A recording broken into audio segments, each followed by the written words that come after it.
Ассалаумағалейкум, құрметті ағайын. Так, Lexus 570 автокөлігі смарт кілт жасамай келген. Мына қазіргі сәтте жаңадан смарт кілт жаздық. Мына көрсету үшін мына өзінің родной кілті. Мына біз жазған кілт. Ені кезекте мына тексертіп көрейік. Көріп тұрғандай кнопканы басамыз. Ешқандай реакция жоқ. Бесключевая система жұмыс жасамайды. Енді кілтті мына қояйық. Енді мына кілтпен тексерейік. Көріп тұрғанда құлыптады.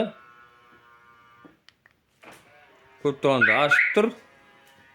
Және бесключевая система. Міне құлыптады. Автокөлікті ашып тұр. Енді кезекте кілттімізге қойып оталдырайық. Көріп тұрғанда бәрі оталдырып тұр. Құрметті достар, егер де сізге автокөлігіңізге смарт кілт жаздырту керек болса, бізге хабарласыңыз. Ақтөбе Чип Тюнинг.